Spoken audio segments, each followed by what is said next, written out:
මල් ශාලාවකට මෘත ශරීරයක් ආවට පස්සේ ඒක කපද්දී ඒකට අපි යම් කිසි සැලකිල්ලක් දක්වනවා. ගෞරවයක් තියෙන්න ඕනි. ඔහේ ආවට ගියාට කපන්නේ.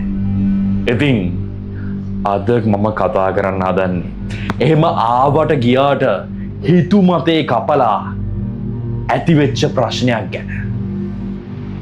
අද කතා කරන්න යන්නේ ලංකාවේ ඉතාමත් ප්‍රසිද්ධ මල් ශාලාවක් ගැන. මේ නමින් විවිධ මල් ශාලා මේ වෙනකොටත් ලංකාවේ තියෙනවා. කරුණාවෙන් සවන් දෙන්න. වේවැල්දෙනියේ ජයරත්න මල් ශාලාව ගැනයි අද මම කතා කරන්නේ. මේ මල් ශාලාවේදී වෙච්ච ඉතාමත් දරුණු ගණයේ අපහාසයක් නිසා දුක් විඳින්න වෙච්ච අහිංසක ගෑනු ළමයෙක්ගේ කතාවක් තමයි අද කියන්නේ. ඔයා මැරුණත් යම් කිසි විදිහක ගෞරවයක් ඔයා බලාපොරොත්තු වෙනවා. අනිවාර්යෙන් ගෞරවයක් දිය යුතුයි. විශේෂයෙන් අවසන් ගමන් ගිය මිනිස්සෙකුට. දැකලා තියෙනවනේ අපේ දෙමව්පිය වුණත් කොච්චර තරහා මරා හිතේ තිබ්බත් අවසන් ගමන් ගිය මිනිස්සෙකුට ගෞරව කරන්න යනවා. ඒ කියන්නේ අසල්වැසියා තරහයි නම් බැරි වෙලාවත් අවාසනාවන්ත විදියට ඔහු හෝ ඇය මිය පරලොව ගියොත් අපි මල ගෙදරට නොයා ඉන්නේ අපි යනවා. එච්චරට ගෞරවයක් අපි දක්වනවා. එතකොට අපි බලාපොරොත්තු වෙනවා ඒ හා සමාන ගෞරවයක් මේ මල ගෙදර වෙනකම්ම පණ නැති අපි දන්න මේ මිනිස්සයා අර මල ගෙදරට එනකම් ලැබෙයි කියලා.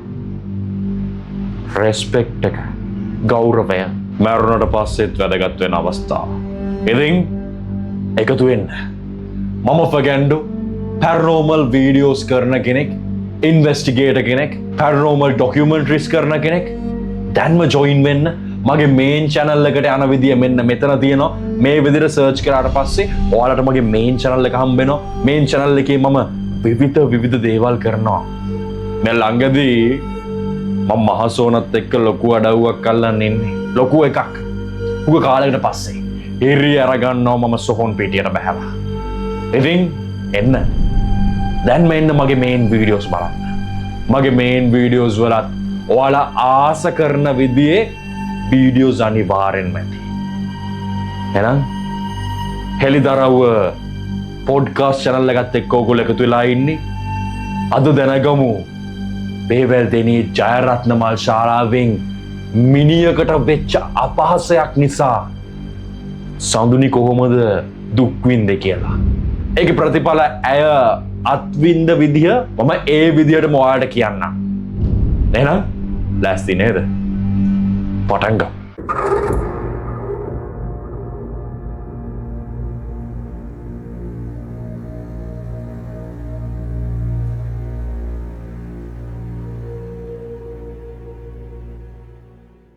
වේවැල්දෙනිය හැම මිනිහක්ම වගේ ආවේ ජයරත්න මාමගේ මල් ශාලාවට. මොකද ඒ ගමේ ප්‍රසිද්ධ මිනිස්සෙක් යා මල් ශාලාවක් කිව්වොත් ජයරත්න මාමා වේවැල්දෙනිය. හරිද? ඉතින් ජයරත්න මාමට හිටියා එයාගේ දුවගේ දුව ඒ දවස්වල කැම්පස් නිවාඩුවට ගෙදර ඇවිල්ලා. හරිද? ඕන දැන් මවා ගන්න වෙලාව. මම පොඩ්කාස්ට් එකක් කරද්දී විශේෂ අංගයක් තමයි මම කියන දේ ඔයගොල්ලෝ මවා ගන්නවා. හරිද? ඉතින් දැන් මවා ගන්න වෙලාව. මවා ගන්න කලින් ඔයගොල්ලෝ ඔක්කොම ගිහලා මේක subscribe කරලා එන්නකෝ. subscribe කරලා ඇවිල්ලා ආයි බලමු. මම පොඩි වෙලාවක් දෙන්නම්. චූටි වෙලාවක්. subscribe කරනකම් මං ඉන්නේ. අලුත් දේවල් ගොඩක් එකතු වෙලා තියෙනවානේ. dark room එකට. කතා කරු මිස්ටර් දැන් නෙමෙයි. කොහොමරි subscribe කරාද? ඒත් එකම like කරාද වීඩියෝ එක? මම හිතනවා දෙකම කරන්න නැති කියලා. හරි. ඒ විශ්වාසය මත මං ඉස්සරහට යනවා. ඔන්න දැන් ජයරත්න මාමගේ දුවගේ දුව කැම්පස් නිවාඩුවට ඇවිල්ලා තියෙනවා ඒගොල්ලන්ගේ සීය බලන්න. සීයට තියෙන්නේ මල් ශාලාවක්. මේ දුවගේ දුව හරිම කුතුහලයෙන් පෙළෙනවා. මේ මල් ශාලාව වෙන වැඩ ගැන දැනගන්න කැම්පස් වල කතා වෙනවනේ. ඉතින් කැම්පස් යන ළමයෙක් නම් ඔයත් කතා වෙනවා ඇති. දැන් ඔයත් මේක හොස්ටල් එකක ඇදක් උඩට තනියෙන් ඉඳගෙන බලනවා වෙන්නත් පුළුවන්. නැත්නම් හොස්ටල් එකක ජනේලයක් අරගෙන ෆයිනල් එක්සෑම් එකක් ලියන්න පාඩම් කරන ගමන් බලනවා වෙන්නත් පුළුවන්. ඉතින් හොස්ටල් වල ගින්දර වගේ දුවන ටොපික් එකක් තමයි මේ හොල්මන් කියන්නේ. ඒ වගේ දේවල් වෙනවත් එක්ක. හොස්ටල් වල හොල්මන් සිද්ධිය පස්සේ කතා කරමු. කොහොම හරි නිවාඩුවට ඔන්න සඳුරිනවා ඒගොල්ලන්ගේ සීයා බලන්න. සඳුරි කීයකී ඉන්නවා සීයාට සීයේ මට මේ මිනිහා කෙම්බාම් කරන විදිය මුලින් ඉඳන් බලා ගන්න ඕනේ. කොහොමද ඒක කරන්නේ? බොඩිය කොහොමද ගෙනලා දෙන්නේ? හොස්පිටල් එකේ මොකද්ද තියෙන ප්‍රොසීජර් එක? මේ සියල්ල සඳුරිට දැනගන්න ඕනේ. හරිම කුතුහලයෙන් පෙළෙනවා සඳුරි. දැනගන්න කම්ම.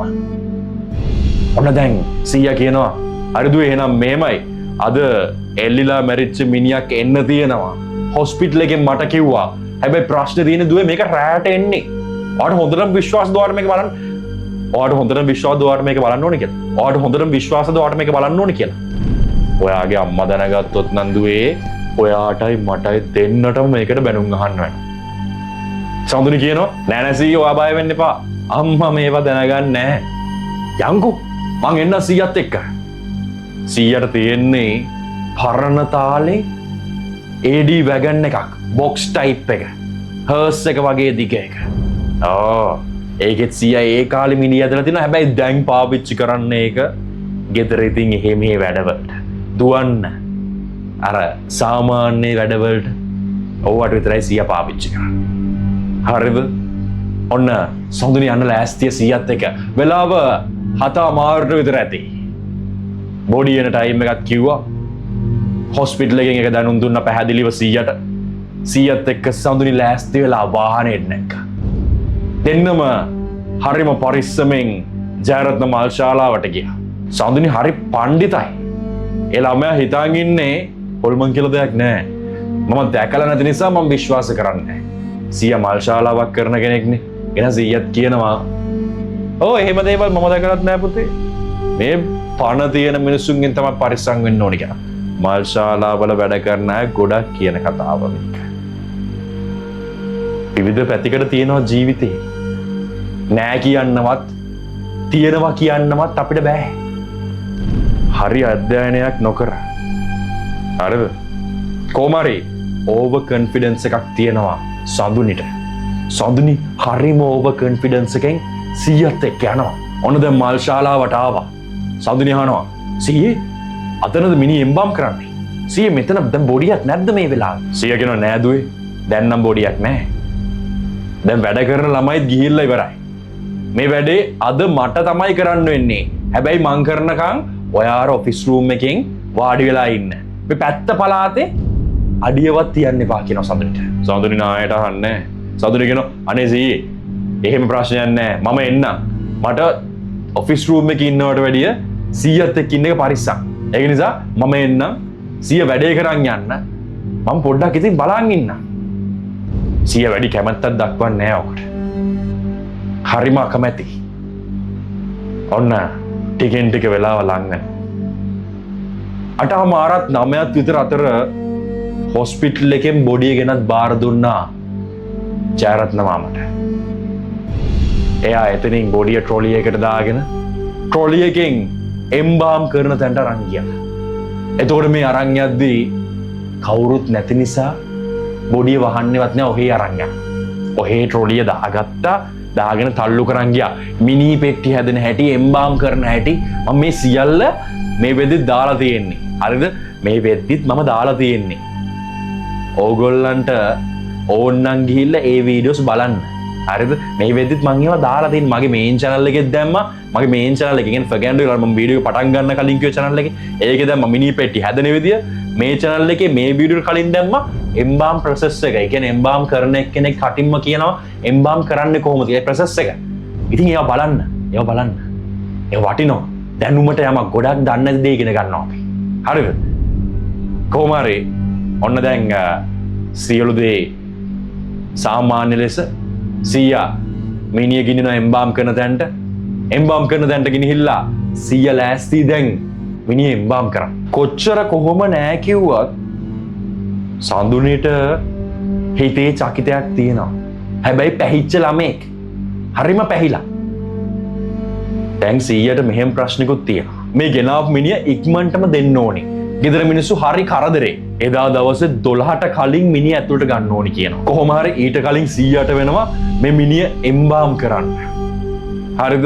ඒ කියන්නේ දැන් 8:00මාරත් 9ත් ඇතුළට ගෙනාලා දීලා 12ට කලින් බොඩි එක රෙඩි කරලා යවන්නත් වෙනවා. ඔන්න දැන් 100 ඒකට කඩි කඩි වැඩ. ඉක්මනට එම්බාම් කරන process එක පටන් ගන්නවා. ඉස්සෙල්ලාම එයා හොස්පිටල් එකෙන් ඇඳන් ආපු ඇඳුම් ටික ගලවනවා. එයා වර දැටි උඩ තියෙනවා. එම්බාම් කරන ටේබල් එක උඩ. දැටියක් නෙමෙයි ඒක ටේබල් එකක් කියමු. එම්බාම් කරන ටේබල් එක උඩ තියෙනවා. ඊට පස්සේ බඩ කපලා, බඩ සුද්ධ කරලා, ඇඟට ගහන්න ඕනි ෆෝමලින් ගහලා වැඩේ පටන් ගන්නවා. සඳුනිත් ඔන්න එම්බාම් රූම් එකට එබිලා අර කර්ටන් එකෙන් මෙහාට වෙලා බලන් ඉන්නවා. 100 බිමසිල්ලෙන් සඳුනි දිහා බලනවා. බිමසිල්ලෙන් සඳුනි දිහා බලනවා. ඔන්න රෑ වෙන්න ගත්තා. 100 වැඩේ ඉවර කරන්න ඔන්න මෙන්න. ඔය අසූචි විසික් කරන එක තමයි මල් ශාලාවේ කටේ තියෙන ලොකුම කරදරේ. මොකද ගම්මු ප්‍රශ්න දානවා සහ කනත්තට යන්න ඕනේ මේක විසික් කරනවා නම් විසික් කරන්න, ඒ කියන්නේ ඩම්ප් කරන්න වෙනම තැනක් තියෙනවා කනත්තේ. ඔය බඩවැල නම්මන. දන්නවද? ජයරත්න මාමයාකට කරලා තියෙන වැඩි. ජයරත්න මාමා බල්ලු 4-5 දෙනෙක් හදනවලු කොටු කරලා. එළියටවත් බහින්න දෙන්නේ නැතිව. කොටු කරලා බල්ලු 4-5 දෙනෙක් හදනවලු. ඒ බල්ලු 4-5 දෙනාටලු අර බඩවැල් ටික විසික් කරන්න. කන්න විසික් කරන්නේ ඒ සත්තුන්ට. හරිම අවුල් එතනම. එතනම හරිම අවුල්. ජයරත්න මාමා ඒ ටික අරන් ගිහිල්ලා සත්තුන්ට විසික් කරලා ඒ බල්ලොත් අමුතු විදිහට කන්නේ. ඒ බල්ලුන්ව මිනිස්සු ආශ්‍රයවත් යවන්නේ නැහැ. මොකද මිනිමස්ස දැන් කන්නේ බල්ලා. මොකද ඒ සුවඳ එන්න ගන්නවා බල්ලට. සඳුනි ඒවත් බලන් ඉන්නවා. මේක තමයි මෙතන වෙන්නේ. සඳුන්ට මේ සියලු දේම අලුත්. කොහොම හරි ඔන්න වෙලාව යනවත් එක්ක ජයරත්න මාමා සියලු වැඩ නිම කරනවා. අවසාන අදීර යනවා. ඇඳුම් අන්දන එක. නැෂනල් එකක් තමයි අන්දන්න තියෙන්නේ. ජයරත්න මාමා නැෂනල් එක අන්දද්දී එයාට තේරෙනවා කකුලේ යම්කිසි ඇදයක් තියෙනවා කියලා. ඒක පෙන්නන්නේ සඳුනි. මාමේ කකුල පොඩ්ඩක් ඇදයි නේද? මිනිය ගල් වෙලා වගේ. මාමා කියනවා අප්පට සිරිපුතේ. මම වැඩක් කරනකොට හරිම නීට් එකට කරන මිනිස්සෙක්. මේක හදමු. ඊට පස්සේ ජයරත්න මාමා ළඟ තියෙන මිටියකින් ගහලා කකුල හදනවා. කකුල කෙලින් කරන අටක් උඩු කරලා කකුල කෙලින් කරනවා. කෙලින් කරලා ඒගොල්ලෝ කාඩ්බෝඩ් එකක් තියලා අන්දනවා ඇඳුම. ඕක විහිළුවක් වෙනවා.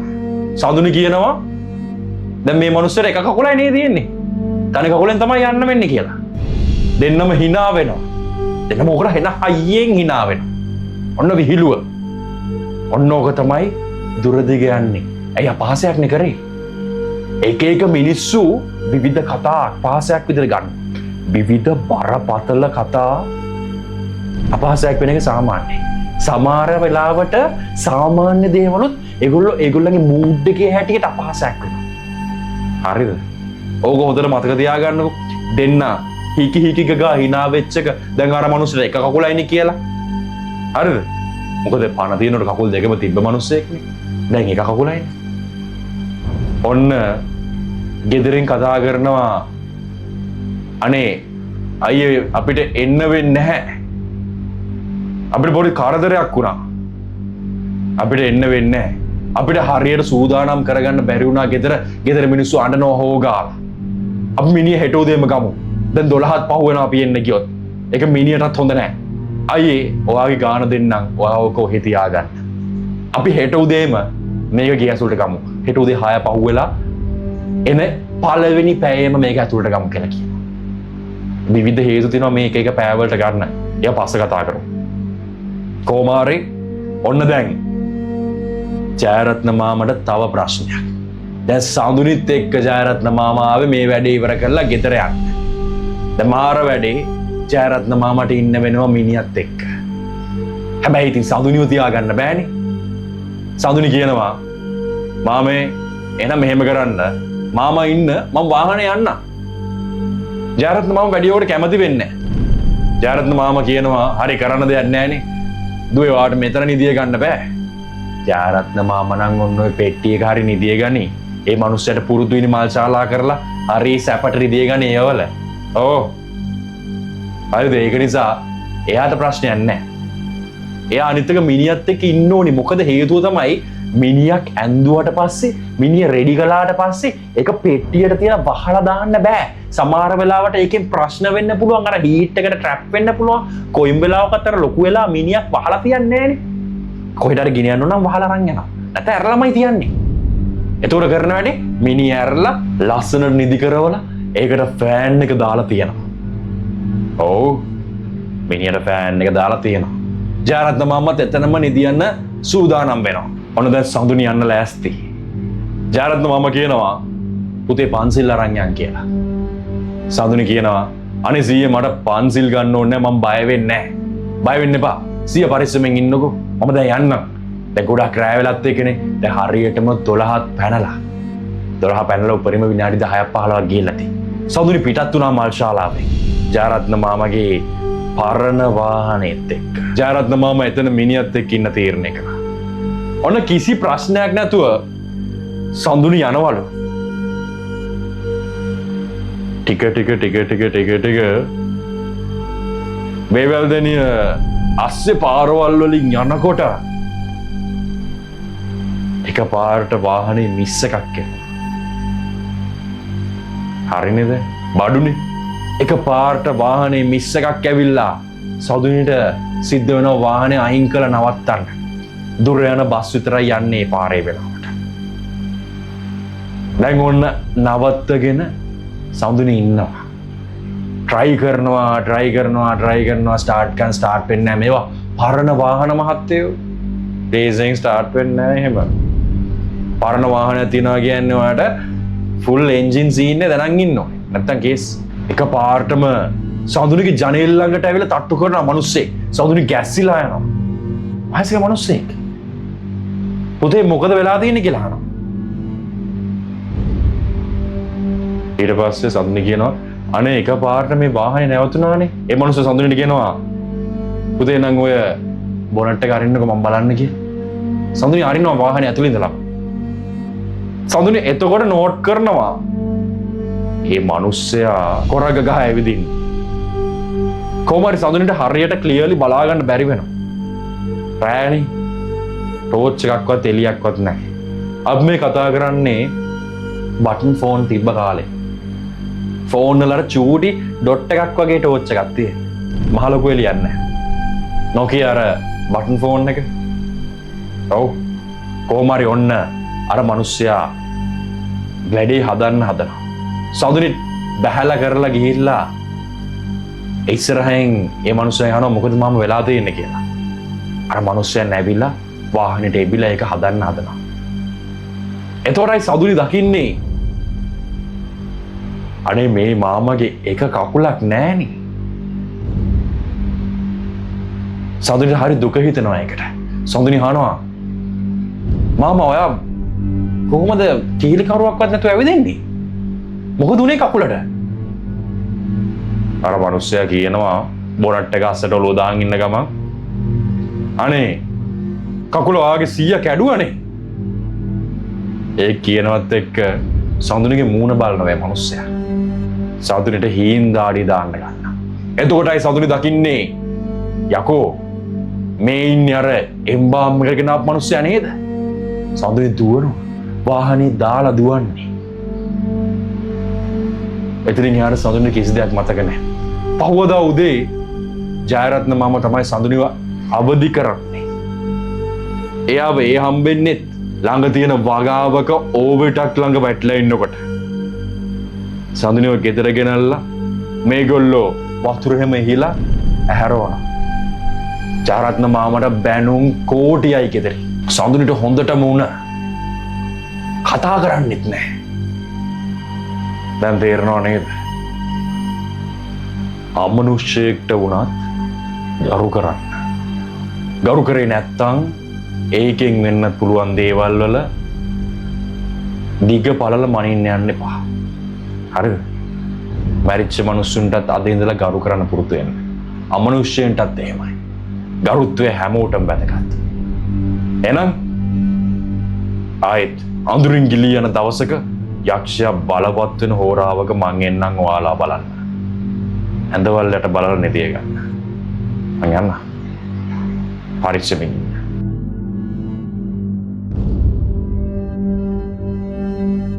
ඔයා මේක බලන එක හරිම ස්පෙෂල් දෙයක්. ඔයා දන්නේ නෑ you are already part of this journey. මේක නිකන් වීඩියෝ එකක් නෙවෙයි. මේක අඳුරු කුතුහලයෙන් පිරුණු real experience එකක්. subscribe කරන්න next episode එකෙන් හම්බෙමු.